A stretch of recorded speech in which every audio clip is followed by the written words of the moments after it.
chapter 7, whatever. We have been looking at the spread of Greek culture, otherwise known as Hellenism. We've looked a little bit at some of the effects, some of the results of, all of this happening, and it starts with, obviously, Alexander the Great conquering most of Persia and Egypt, basically the largest empire up until this time. But, and this could be one of the effects, eventually we begin to see that areas outside of Alexander's conquests also begin to adopt and merge with Greek culture. Okay? Now, last class we talked about India, okay, and some of the things that happen in India after Alexander's conquests, and of course to emphasize that yes, most of what we do know about India today, and I mean ancient India, is thanks to the Greeks. Okay, they sent an ambassador, okay, they sent an ambassador to live amongst the Indians because Greek became the language of education and culture for a couple thousand years. Everything that ambassador wrote, and he did translate some of the Vedas, it gets passed on to us today. Okay, we looked a little bit at this Indian kingdom, the Mauryan Empire, and we finished off Wednesday talking a little bit about, how, number one, it does fall apart because the kingdom embraces Buddhism. The kingdom was made through conquest and war and killing, and Buddhism is like the opposite of that, so falls apart, okay? And then, of course, right before I dismissed, I briefly mentioned how there were areas that Alexander conquered, but unlike Persia and Egypt and a bunch of others, Alexander quickly abandoned because his men wanted to go home. But before he did, number one, he did build a couple of garrisons in those areas. Eventually, with the remaining people that were there, those garrisons eventually become towns, eventually become cities. Those areas were built in a Greek manner, and I know I made it up. If you want to use it, go ahead. If you don't, whatever. We see many Greekified areas, thanks to Alexander and the people that came after him. And so archaeologists, in the 1800s find Greek cities and areas they really have no business being, and then finally, we also mentioned, and it will become important today, at least these last parts, how many of the mountain paths that eventually become what we know to be as the Silk Road were originally carved and prepared by Alexander as he conquered these areas. Okay?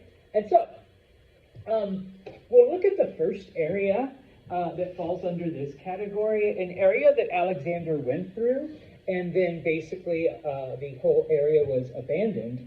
And it's basically a Greek area way outside of Greece that really has no business being Greek. And it is the kingdom of Bactria. That becomes its name. All right. It was originally part of the Seleucid kingdom, but it does break away because it's way in the middle of nowhere. I promise I'll come back. I always do.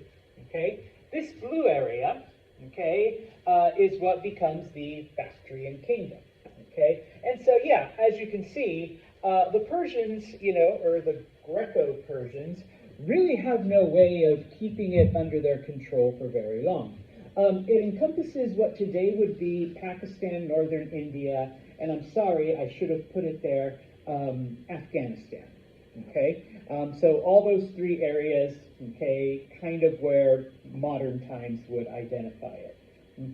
Now, the dominant culture, even though, like I said, Pakistan, Afghanistan, parts of India, those are the modern terms, but back then, the people were predominantly Indian, and so it becomes an Indo-Greek culture. Unlike, India proper, where, yeah, there was a Greek ambassador, and yeah, some of the Greek, nobles and upper classes did marry these Greek princesses that were offered as part of the treaty. We don't really see the spread of Hellenism too much, okay, outside of a couple things that we'll mention today, all right? But in Bactria, it truly becomes, okay, a Greek/Indian area, okay? Now, just a couple of things, because unfortunately Bactria doesn't last too long in the history books, okay? Number one, because it is in this area that Alexander conquered and that he had to, carve various roads and paths to get to, okay? This does become a center of trade between Europe, the Mediterranean, and of course China and the rest of Asia, okay? And so we're going to see not only a lot of outside influence coming in, but a lot of the Greek and Indian influence going into these other areas, okay? Now, people referred to it also as Yavana, okay, which in Sanskrit, that's the Sanskrit word. In Greek, it's Ionia, all right? Now, if that looks familiar, that is also the name that was given to the area in Anatolia where the Greeks had settled, okay? So basically, anywhere that there were Greeks that wasn't Greece, the Greeks would name it Ionia, okay? It's kind of like, where the Greek people all hang out, or at least the Greek-speaking people, okay? The capital of the kingdom was Ai Khanoum, which falls within the borders of modern-day Afghanistan, and like I said already, many of the cities were built in a Greek style, so that thousands of years later, when archaeologists find it, it's like, how the hell did these Greek cities get in the middle of Afghanistan? Okay, well, this is how, all right? And of course, once again, the map, okay? And I think that's it for Bactria. Oh, no. There are still a number of ruins that are being explored, and while I don't want to be mean, whatever, I don't know how safe it would be to go to Afghanistan, but if you do find yourself there, you can go visit the ruins and be like, whoa, Greek cities in the middle of the Afghani desert, okay? Now, here's where we begin to see then now one of those cultural influences, okay?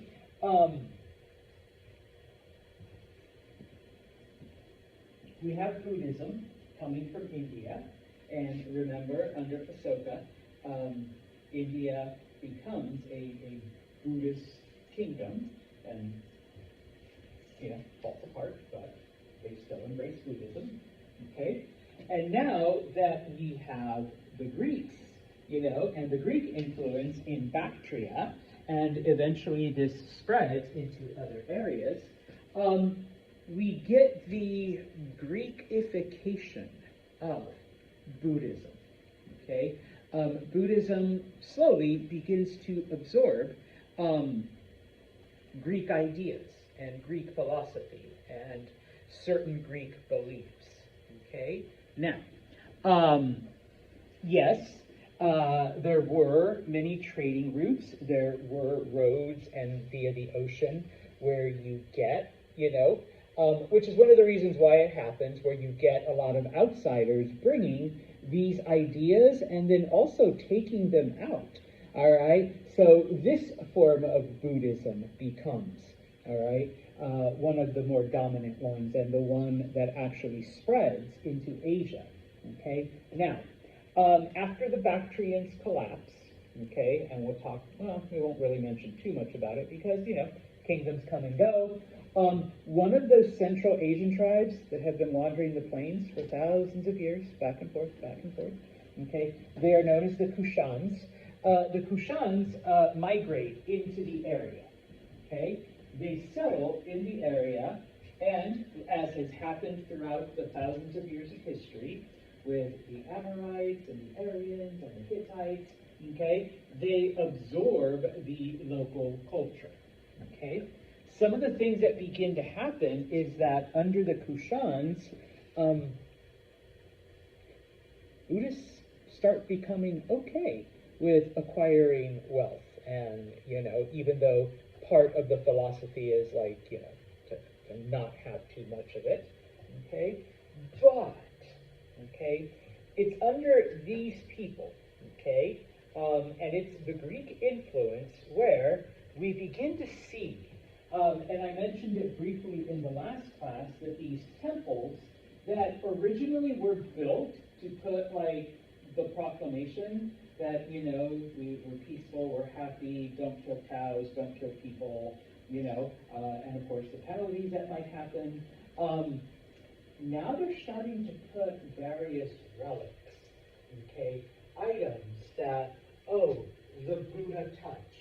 This was the Buddha's cloak that he wore, and so we have it hanging in this temple. And in this other temple, this is the pen that the Buddha wrote his wisdom with.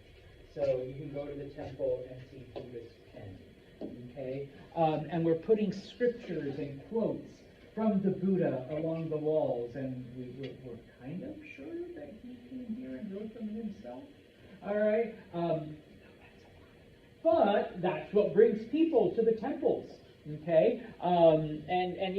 Okay? So this all comes about because of the Greek influence. Because the Greeks, and I know we didn't have a lot of time to talk about ancient Greek religions and gods and all of that, but they had the oracle at Delphi, they had the temple of Athena, they had, so it's natural to build, these shrines to honor the various gods.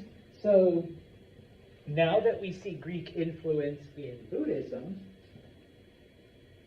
why aren't we doing that for Buddha? Okay? All right. So, this mixture of Greek culture and Buddhism, this is the first split that we begin to see in Buddhism. Okay? Just as an FYI, all religions, all philosophies, okay, are the pure whatever that was founded. Okay? You begin to see divisions and different paths and different ways. And just because most of you are probably, Judeo-Christian, there are dozens of sects of Judaism.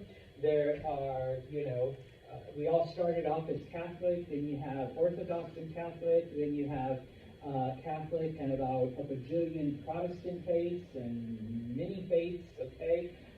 Islam is the same way. You start off and then you have Sunni and you have Shia, and then it all breaks even further, So Buddhism is no different, okay? So the first division then comes with Mahayana Buddhism and original Buddhism, okay? Now, Mahayana Buddhism, in addition to, now this is the predominant influence, is Hellenism, is Greek, but we also see some Persian tradition and some Mesopotamian traditions permeating into Buddhism, okay? So what are some of the changes, all right? Well, number one,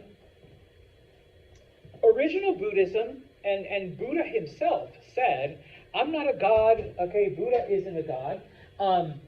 Buddha was just a teacher, okay? That's it. Just a transmitter of wisdom. Does anyone remember what Buddha actually means? There is a meaning to it. Okay, I just thought of a test question. All right, Buddha means the enlightened one, okay? The enlightened one. Well, New Buddhism is like, no, Buddha's a god, okay? All of this stuff that's going on, only a god could have done that. Okay, so in this case now, Mahayana Buddhism, Buddha's a god, original Buddhism, he was just a teacher. Okay, now, because we are getting all of, and I promise I'll come back, okay, because we are getting, people coming from everywhere to trade, to travel, we are seeing, the influences, everyone's converging in India, okay? Obviously, our next converts are going to be those people. But Buddhism is steeped in the tradition that your social class, your varna, you live, you die, you reincarnate. You live, you die, you reincarnate. Hopefully you're moving up. Okay? You live, you die, you reincarnate. But if you have a foreigner, if you have a Greek person traveling through India, thanks Mars, who doesn't believe in this cycle of death, rebirth, and reincarnation, what is the appeal of Buddhism? Okay? Not a whole lot, other than, okay, it's kind of an interesting way to live. All right? Yeah, there's some good stuff in it, but, what religion doesn't have at least some good? Okay? And I don't believe that I need to escape the cycle of death and rebirth to achieve nirvana, okay? Eternal happiness, oneness with the universe, okay? And so, Mahayana Buddhism, okay, number one, okay, Mars doesn't believe in living multiple lives, to try to achieve this nirvana. So guess what, Mars? In this life, your only life that you believe in, okay, there are certain achievements you need to reach, or mileposts, all right, to guarantee that you will enter nirvana at the end of this lifetime. Okay? No, you don't have to give up everything. All right? And no, you don't have to do all of this, but, okay, you need to at least accomplish X.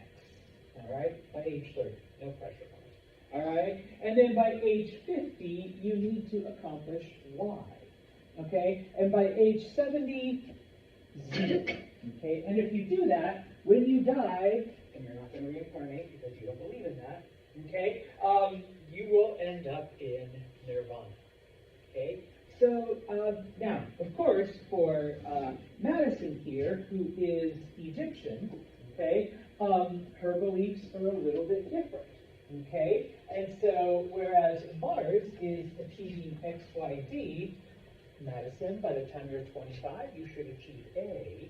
By the time you're 35, you achieve B. And by the time you're 65, you achieve C. And because you don't believe in reincarnating or anything like that, by the end of this life, your only life, all right, you will reach nirvana. Okay? So there's different ways to get there.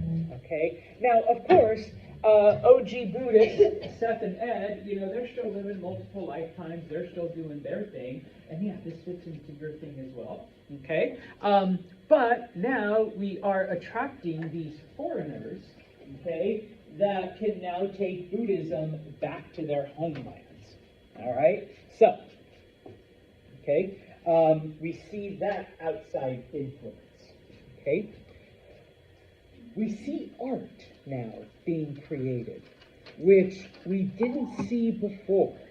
And this, again, is the Greek influence, okay, on Buddhism, all right? Because the Greeks had no issue with painting their gods and sculpting their gods and, stories and all of that and, the statues and, why aren't you doing that for the Buddha? Okay? Yeah, let's get some statues going. Let's get some paintings going. Let's get some drawings going. Okay? And yeah, people would talk about Buddha like, he originally, his name was Siddhartha, and he escaped and wandered and found inspiration along the banks of the Ganges River. And the Greeks were like, okay, what else? No, that was it. And yeah, and Buddhism and happily ever after. Okay. All right. I'm sorry. That shit's boring. Okay. How about if Buddha was out hunting? No, he doesn't hunt. He was out on an adventure and he encounters thieves. Or he was out on an adventure and he encounters a cult of cannibals and he's able to convince them to come to Buddhism. Give up really eating meat. Okay? Type of thing. All right? And so, just like there's stories about the Greek gods and goddesses and their adventures and their hunts, now we get stories about Buddha's life. Okay? Now, yes, some of them are based in his actual life, with a little bit of embellishment. Okay? And some are outright lies. Okay? To make the Buddha seem, because remember, he's not just a teacher anymore, he's a god, all right? So we got to give him some godlike adventures, all right? So let's do that, okay? Now, where's our paintings? Where's our statues? Where's our drawings, okay? Up until this point, early Buddhism doesn't really have any depictions of the Buddha.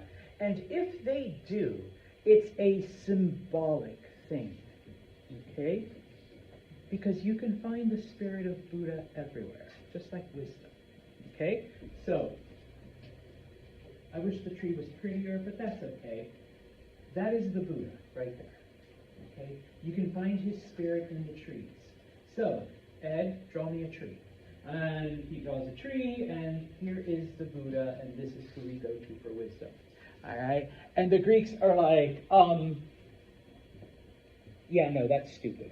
All right? You see our Zeus, you see our Aphrodite, you see, no, not Mercury, I'm sorry, Hermes, Roman and Greek, never mind. All right? You see all of our things. Well, let's do that for the Buddha. And so, with the Greek influence, we see the first images and statues of Buddha being created and put in the temples, okay?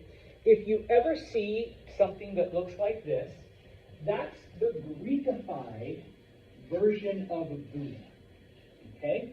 It's got the little top knot, and just sitting there, crisscross applesauce, praying, holding up his hand, whatever. Okay, pretty simple, but it's a human. It's not a tree, it's not a blade of grass, it's not a sunflower. Okay, it's a human. Okay, now, I've had students ask Mr. Santos, like I've been to, like Chinese restaurants and Vietnamese restaurants, and the Buddha I see is the fat one, the smiley one. Okay, so I actually asked, that's Buddha after Buddhism gets to China. All right, that's Chinese influence that turned Buddha from that into sitting and fat and smiling. Okay, eating up Chinese food, I don't know. All of us are going to get like big and fat and smiling. Okay, who knows? All right, but this is the Greekified Buddha. So biggest influence was, making Buddha into this. All right. Just FYI, if you ever take art history or whatever, we get it from the Greeks. The idea of the light of the sun or the light of inspiration. If you look at early Christian paintings, all of like the Jesuses and the saints and everything like that, took it from the Greeks. Okay, type of stuff. So, anyways, okay. So that's the Buddha.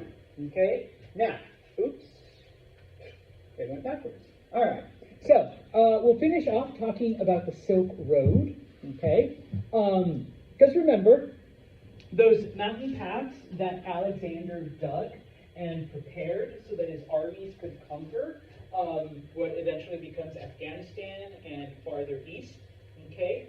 Number one, even though we call it the Silk Road, okay, number one, there was actually multiple paths, okay? There was more than one, which is why I use the plural footpaths, okay? the entire network is referred to as a road, but there was actually multiple options, multiple ways of doing it, number one. Okay. Number two, it wasn't straight. Okay, it wasn't like, if you get on interstate or the throughway and there you go. Okay, it went around mountains. It went around, natural, formations, geological stuff. Okay, and it starts off, okay, mainly, back then, with the exception of Darius and the Royal Road in Persia, most of the roads just happened because that's where everybody walked along. Okay, and if enough people walk over a place, it's going to compact the dirt and kill the grass and everything will be out, and there you go. And so then the people that follow are like, oh, hey, look, you can just go right there. Okay, obviously the exception were through the mountains where Alexander had to have his engineers dig and cut and scrape away things. Okay, but through most of the pathways, okay, it's just where people naturally walked, and there you go. Okay, which is why the road that Darius built and the roads that the Romans eventually built are so significant, because nobody did that. Okay, the roads just kind of was where, Edward went first and Seth went second, and then when our group goes, it's like, oh look, it looks like, we don't have to go through, grass and trees and bushes. Someone already, went through here. So everyone just kept doing that. Okay, now, how did this happen? Okay, number one, I remember when I first learned about this in like middle school and high school, it wasn't like some dude in China packed up all his silk and then went, and then 6 months later, he is in,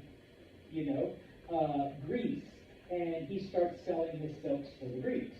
Okay, it was some dude in China packs up his stuff, travels a certain distance, okay, and once he gets to this trading town, buy, sell, barter, negotiate, whatever, I get what I need, want, etc. from Seth, I go back to China.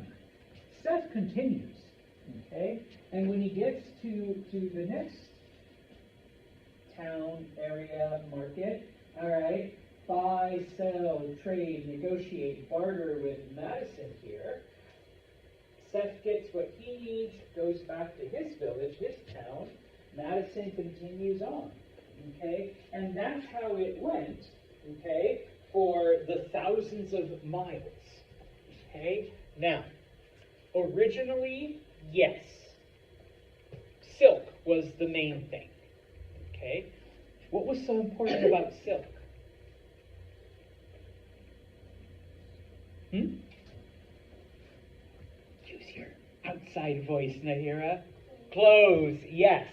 Clothes were made out of it. Now, most of the people in the area are making clothes out of wool, okay, maybe cotton in India and whatnot, all right? If you try wearing wool in hot climates, all right, and back then it wasn't mixed with, like, elastine or whatever, or nylon, whatever they mix with it now, so it doesn't itch. So it itched, okay, a lot if you've ever worn, like, a pure wool garment. So yes, the silk was for clothing. Okay, eventually they start using it for other things, okay, and eventually, hey, let's start bringing gems, hey, let's start bringing cool things like cinnamon, all right, or, vanilla, or some other kind of spices, okay, and people find those valuable, all right. Now, fast forward about 1,500 years, okay, and eventually the Silk Road is busy back and forth from Europe to Asia, Asia to Europe, and maybe a couple of detours in other areas. But eventually, the Silk Road also becomes the way by which different religions spread into different parts of the world. So Zoroastrianism goes from Persia, it goes east and west along the Silk Road. Buddhism, as I've already mentioned, reaches China and different parts of Asia. Islam comes out of Arabia and, yes, follows the Silk Road east, all right, all the way into Asia as well. And then finally, Christianity from, the Roman Empire also finds its way into the east, okay? And so, I want to say orangey, but yeah, that's about as close as I'm going to get. The orangey is what the Silk Road was. So like I said, number one, it wasn't just one road. It was like several paths, all right? And of course, once the main ones, okay, which was from China to, Greece, you do begin to get other offshoots, things that break off and head into Egypt or head south into India and such. Okay, now eventually we do add. Okay, before I do that, I mentioned the Kushan earlier. Okay, the Kushan were one of these Central Asian tribes. Okay, that eventually, migrated south. Okay, and once again, I promise I'll come back. And so they eventually take over Bactria and parts of India, and that becomes their kingdom. Okay. Now remember, the area is an Indo-Greek area where you have a mix of Greek culture and Indian culture. Okay. And so when the Kushans settle, all right, in this area, they don't have a written language. The written language of the area, there's several, but the dominant one is Greek. And so the Kushans are like, okay, we'll start using Greek, okay? And so you have then a Central Asian tribe that has existed for thousands of years, wandering the plains, comes into the area, and now they adopt Greek, just flat out Greek, okay? And so this is another way that we learn about this culture. Other people wrote about the different tribes, but by the Kushans writing down all of their stories and legends and traditions into Greek, made it really easy to pass that down into today. All right? Now, what else do the Kushans do? Number one, they do stabilize the area. They do make it safe, okay? Because obviously, and once again, I'll come back, okay? Obviously, you are traveling thousands of miles for many people through unknown areas.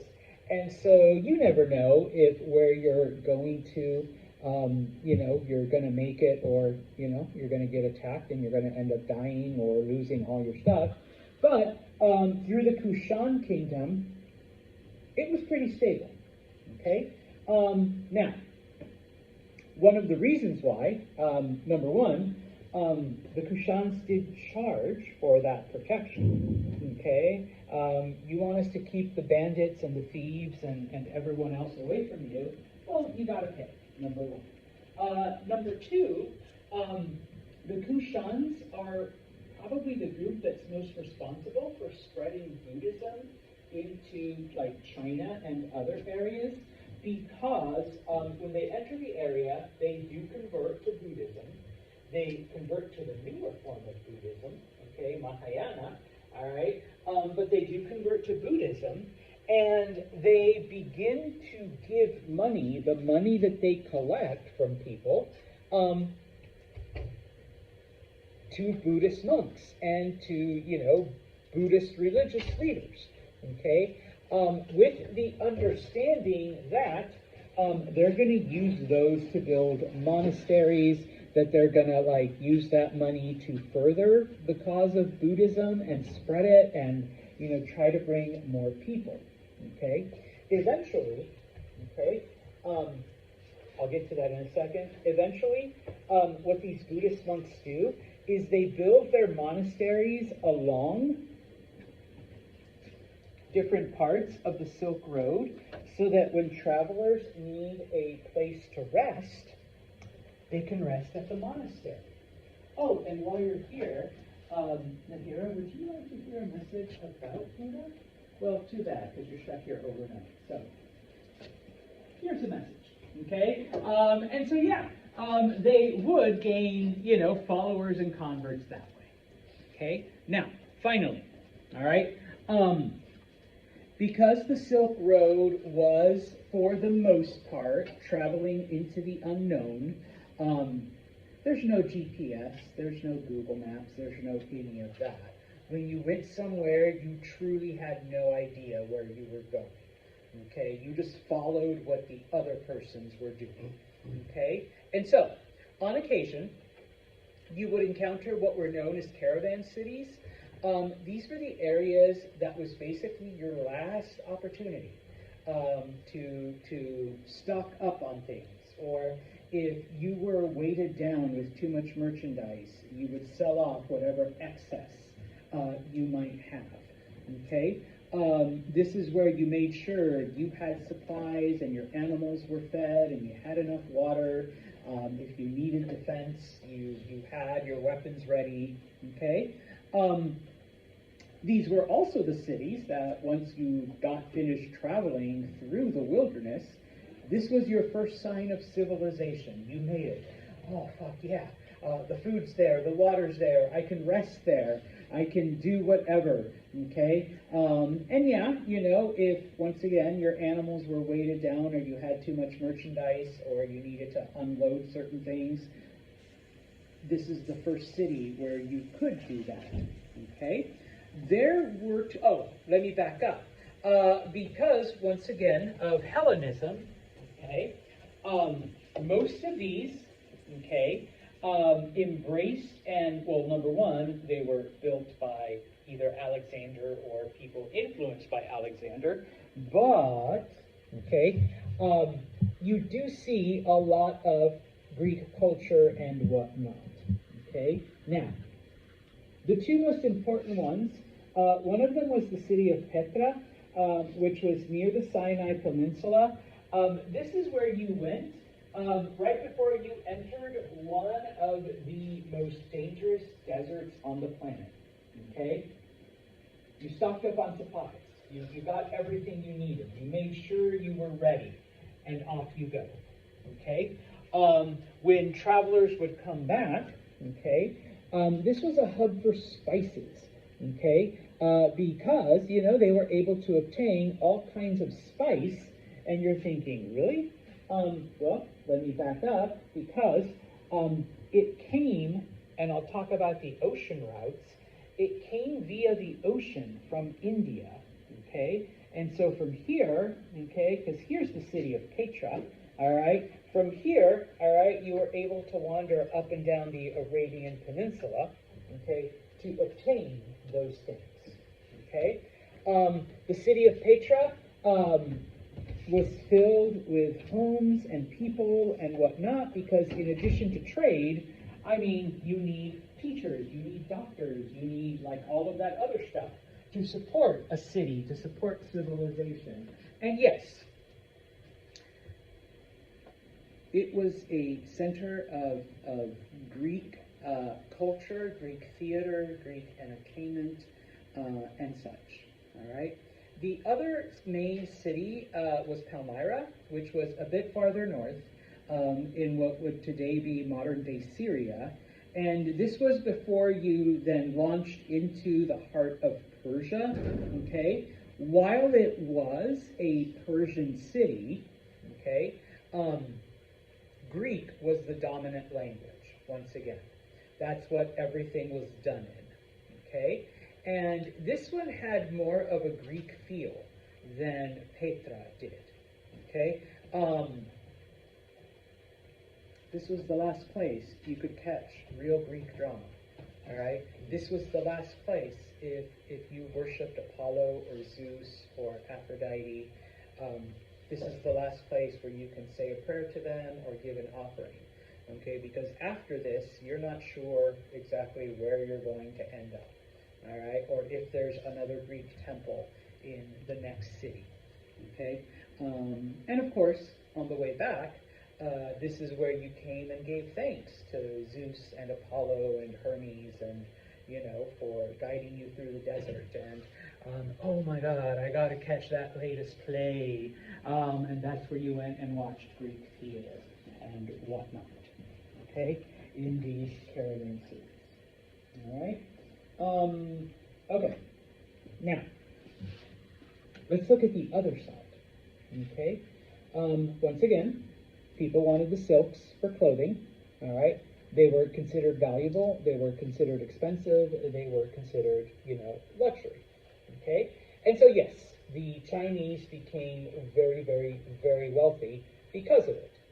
Using that wealth, okay, we begin to see then farmers, begin to grow crops because in addition to silk, people wanted certain Chinese foods and people wanted Chinese spices. And so, we need to grow them, we need to prepare them, we need to be able to ship them along with the silks. Okay? Of course, now, businessmen, merchants are interjecting themselves because gotta arrange the farmer and the merchant and the trader, the guy who's actually going to travel the thousands of miles to take, the silk and the food and the spices that Ed is growing, okay, because the farmer himself isn't going to, all right? And eventually, okay, we begin to see a system where local governments are like, wait a minute, okay, so Farmer Ed here is making money off of the silk and off of the food and off of the spices that he is growing. Trader Seth here is traveling and making money off of buying and selling and doing all of this and going to different places. Hello. And so we begin to see an establishment of what we would understand as customs houses. So as the traveler is walking through areas, got to stop at the checkpoint. Government official says, "Oh, I see you got silks. I see you got spices. I see you got these different types of food. Yeah, that's going to be X amount of tax to export it." And so now the government is getting their hand. Oh, and of course, when another merchant comes in, oh, I see you're bringing things from India and from Greece and Persia. All right, so we charge an import tax on that. So the government is getting their own share. Okay? Yes, it starts with silk, okay, but eventually, and certain foods and spices, but lacquer, okay, which is something that they coat their various statues and other goods, okay, make them a little prettier. What do we get from hemp? Oh, all right. Well, for you guys, that marijuana shit, okay? But those are just the leaves, okay? People don't discover that until later. The actual plant, you can construct, you can make paper. Just fun fact, Declaration of Independence, Constitution are written on hemp paper. Yeah, you can smoke it. No, not really. It's the thick part of the plant, okay? So the yucky part, the part you don't smoke. You can make clothes, all right? I'm not wearing it today, but I actually do have like 2 shirts that are partially made of hemp fibers. You can make rope, you can make like a bunch of other shit. It's actually a pretty useful plant, aside from the smoking, the leaves part, okay? The actual plant can be used for a lot of things. Okay, the Chinese discover this, and okay, you don't want to use cotton, you don't want to use silk, you can make clothing out of this. Ropes, you can make rope out of hemp. All right, paper, you don't need to use papyrus, you don't need to bug those Egyptians. You can make paper out of hemp. All right, so it's a useful product. Linens, iron, flint, all right, various animals that don't exist in Europe, okay? And yes, the Chinese were bringing in Greek and Italian and Indian and like all these other things, but, okay, it eventually becomes a booming trade back and forth, okay? And as I mentioned, okay, they were the first. Buddhist monks, okay, begin to travel along the Silk Road to share Buddhism with all kinds of people. This is how Buddhism gets to China. This is how Buddha gains weight. Okay, we go from a Greekified Buddha statue to a Chinese Buddha statue. Okay, now, yes, it does take a long time for Buddhism to really take hold in China, but if it wasn't for these early monks, okay, yeah, all right, who knows if Buddhism would ever have made it all the way into China. And then from China, Buddhism spreads to other parts of Asia as well. Fast forward 2025, Buddhism is in fact, one of the largest and most influential religions in Asia. Ironically, not a lot of Indians are Buddhist, okay? Most of them are Hindu, but we'll talk about Hinduism in a few chapters, okay? Just on a side note here, even though Buddhist monks do try to go west along the Silk Road, Buddhism was not successful in Europe or anywhere beyond. When they got to Persia, modern-day Iran, Zoroastrianism was the dominant religion, and Zoroastrianism by this point had already mixed with Greek culture, and so if some aspects of Zoroastrianism seem familiar to any person who follows the Abrahamic religions, well, it's because, yeah, they mixed with the Greeks, and the Greeks, the language of early Christianity and other religions, and so it all kind of goes in there. All right? And so that's why you don't have, a Buddhist tradition in like Europe or Africa or things like that. All right? Okay, I'm sorry. All right? Well, you know what? We'll skip this part.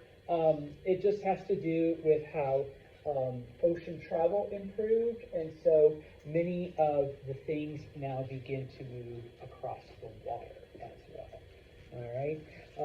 And that, of course, by the year 120, okay, sailors are not only, the dominant way of getting different goods across, but we begin to see they begin to predict not only the weather, but different, patterns, and of course, they begin to share their knowledge of the various areas between India and Egypt, or between India and Asia, things to watch out for, and basically, a little survival guide if you were a sailor. Okay? Alrighty then.